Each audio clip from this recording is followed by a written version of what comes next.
बात है 1968 की, जब नर्सिंग की पढ़ाई करने वाली दो लड़कियां डोना और एंजी एक ही रूम शेयर करके रहते थे। एक दिन डोना की दादी डोना को एक डॉल गिफ्ट करती है। हालांकि डोना की उम्र डॉल खेलने की नहीं थी, फिर भी डोना अपने डॉल से काफ़ी लगाव रखती थी। जैसे वक्त बीतता गया, डोना और एंजी को उस डॉल में कुछ अजीब हरकतें होते हुए दिखाई दी। जैसे जब डोना और एंजी डॉल को अपने किसी कमरे में रख के जाते थे, लेकिन बाहर से आने के बाद वो डॉल अपनी जगह से हिलकर दूसरे कमरे में पड़ी रहती थी। एक दिन डोना बाहर जाते वक्त डॉल को अपने अलमारी में रख के गई थी, लेकिन जब वो वापस आई तब सारा सामान बिखरा हुआ था और वो डॉल अलमारी के बाहर थी और उसके पास एक चिट्ठी थी जिसमें लिखा था हेल्प मी। इसके बाद डोना और एंजी एक प्रीस्ट के पास चले गए। प्रीस्ट ने जब डॉल से संपर्क बनाने की कोशिश की तब उस डॉल ने प्रीस्ट से कहा, मुझे कुछ मत करो, मेरा नाम एनाबेल हिगिंस है। जब मैं 7 साल की थी तब इसी बिल्डिंग के पीछे मेरा एक्सीडेंट हुआ था जिसमें मेरी मौत हुई। मुझे बहुत डर लगता है और मैं डोना और एंजी के साथ बहुत सुरक्षित महसूस करती हूँ। मुझे इनसे दूर मत करना। तब डोना और एंजी उस डॉल को अपने पास ही रखते हैं, ये सोचकर कि 7 साल की बच्ची उनको नुकसान नहीं पहुंचा सकती। लेकिन एक दिन एंजी और डोना का एक दोस्त कुछ दिन के लिए उनके घर रहना आता है। उसका नाम था लो। लो हमेशा से उस डॉल से काफ़ी नफरत करता था और वो एंजी और डोना को हमेशा कहा करता था कि इस घटिया डॉल को घर से बाहर निकाले। एक दिन जब लो अपने कमरे में सो रहा था तब उसे किसी लड़की की हंसने की आवाज़ें सुनाई दी। उसके बाद लो ने महसूस किया कि वो अपने जगह से हिल नहीं पा रहा है। जब उसने अपने आँखों को थोड़ा नीचे झुकाया तब उसने देखा कि एनाबेल डॉल उसके छाती पर बैठी हुई है। उसके बाद लो बेहोश हो गया। वो जब सुबह उठा तब उसने सारी बातें एंजी और डोना को बता दी। बताते वक्त अचानक से उसकी छाती दर्द करने लगी। उसने जब अपना शर्ट उतार के देखा तब उन्होंने देखा कि लो के छाती पर बहुत बड़े बड़े खरोच के निशान थे, जैसे किसी जंगली जानवरों ने उस पर हमला किया हो। ये सब देखकर डोना और एंजी को एक बात पता चला। उनको समझ में आ गया था कि 7 साल की बच्ची की आत्मा भी बहुत कुछ कर सकती है। इसके बाद डोना और एंजी ने फादर हेगन से सलाह मांगी। जब फादर हेगन के पास कोई रास्ता नहीं था तब उन्होंने उन दोनों को फादर कुक से मिलवाया, जो उस शहर के काफ़ी मशहूर फादर थे। और उसके बाद फादर कुक ने डोना और एंजी को मशहूर पैरानॉर्मल इन्वेस्टिगेटर और डेमोनोलॉजिस्ट एडवर्ड वॉरेन और लॉरेन वॉरेन से मिलवाया।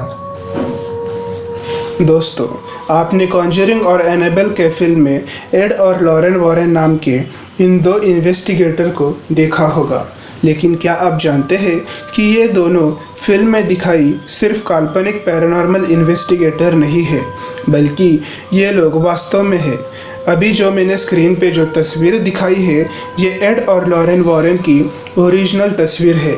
जब एड और लॉरेन ने एनाबेल डॉल की इन्वेस्टिगेशन शुरू की तब उन्हें पता चला कि उस डॉल में किसी 7 साल की बच्ची की आत्मा है ही नहीं, बल्कि किसी शैतान की आत्मा है, जो अपने आप को एनाबेल हिगिंस का नाम देकर दूसरों को नुकसान पहुंचाना चाहता है।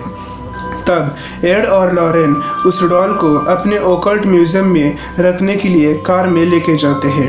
रास्ते पर उन्हें काफ़ी दिक्कतें आई, जैसे कार अनबैलेंस होना, अचानक से ब्रेक का न लगना। लेकिन जब एड ने डॉल पर होली वाटर छिड़क दिया तब वो शांत हो गई और उसके बाद एनाबेल डॉल ओकल्ट म्यूजियम में कैद हो गई।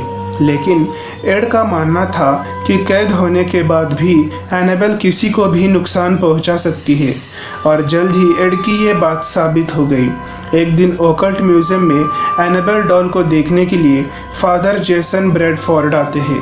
जाते वक्त वो एड से कहते हैं कि ये डॉल अब कैद होने के बाद किसी को नुकसान नहीं पहुंचा सकती। लेकिन जब फादर जेसन ब्रैडफोर्ड घर जाते हैं तब रास्ते में उनके साथ एक सड़क दुर्घटना होती है। जिसमें वे बाल बाल बच गए। उसके बाद ओकल्ट म्यूजियम में एक विजिटर अपने गर्लफ्रेंड के साथ घूमने आता है। जब उसने वहाँ एनाबेल डॉल का काफ़ी मजाक उड़ाया था।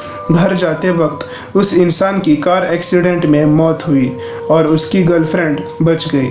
इसके बाद से एड और लॉरेन महीने में एक बार प्रीस्ट को बुलाकर उस डॉल के ऊपर होली वाटर छिड़कते हैं ताकि वो किसी को नुकसान न पहुंचा सके। अब सवाल उठता है कि आखिर इस डॉल में शैतान कहाँ से आई और वो अपने आप को एनाबेल हिगिंस क्यों बता रही थी। आखिर कौन है ये एनाबेल हिगिंस? बात है 1943 की। सैमुअल मुलिन्स और ईस्टर ग्रीव अपने 7 साल की बच्ची एनाबेल के साथ रहते थे। सैमुअल की एक टॉय कंपनी थी और वो अपने घर में डॉल बनाते थे। सैमुअल ने एक दिन अपने बेटी एनाबेल के जन्मदिन पर उसे एक डॉल गिफ्ट किया था। जन्मदिन के कुछ दिन बाद ही कार एक्सीडेंट में एनाबेल की मौत हो गई। सैमुअल और ईस्टर को एक ही बच्ची थी, इसलिए वे काफ़ी दुखी हो गए। लेकिन सैमुअल ने एक तरकीब निकाली। उसने सैटेनिक रिचुअल्स के मदद से अपने बच्ची एनाबेल की आत्मा को बुलाने की कोशिश की। रिचुअल्स के दौरान उनके घर में आत्मा आ गई और सैमुअल ने उस आत्मा को एनाबेल समझकर उसे डॉल में रहने की इजाज़त दे दी जो उसने एनाबेल को गिफ्ट किया था। लेकिन जैसे जैसे दिन गुजरता गया, सैमुअल्स को पता चला कि एनाबेल डॉल में एनाबेल की आत्मा नहीं बल्कि कोई शैतानी शक्ति है। तब सैमुअल ने उस डॉल को अपने घर के कमरे में एक अलमारी में बंद कर दिया। कुछ साल बाद सैमुअल ने अपने बेटी एनाबेल की याद में अपने घर को गर्ल्स ऑर्फनेज बना दिया, जहां वो अनाथ लड़कियों को पालता था। सैमुअल के लाख समझाने के बाद भी जैनिस नाम के एक लड़की ने 1955 में उस डॉल को अलमारी से बाहर निकाल दिया। डॉल के बाहर आते ही कुछ ही दिन में सैमुअल्स और ईस्टर की मौत हुई और उनके ऑर्फनेज को भी आग लग गई। इस घटने के बाद जैनिस नाम की वो लड़की के साथ बाकी अनाथ लड़कियों को सेंट मोनिका नाम के एक नए ऑर्फनेज में शिफ्ट किया गया। लेकिन जैनिस ने वो डॉल अपने पास ही रख ली और जैनिस के ऊपर भी वो शैतान हावी हो गया। इसलिए जैनिस ने सबको झूठ बोला कि उसका नाम एनाबेल है।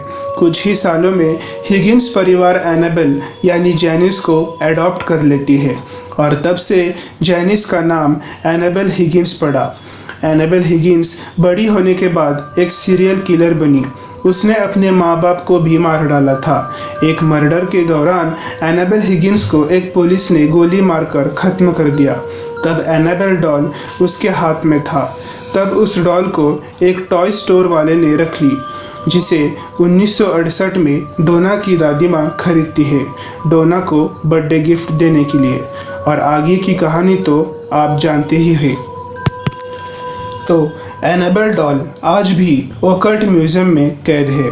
उसे कैद करने वाले एड और लॉरेन वॉरेन अब नहीं रहे। एड वॉरेन की मौत 23 अगस्त 2006 में हुई थी और उनकी पत्नी लॉरेन वॉरेन हाल ही में 18 अप्रैल 2019 में चल बसे।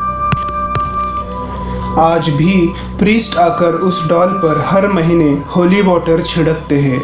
एड और लॉरेन की आत्मा को शांति मिले, यही हमारी प्रार्थना है। इस वीडियो को शेयर करना मत भूलना। मिलते हैं अगली बार और भी ऐसे रोमांचक भरे किस्सों के साथ। तब तक खुश रहे, सुरक्षित रहे। जय हिंद।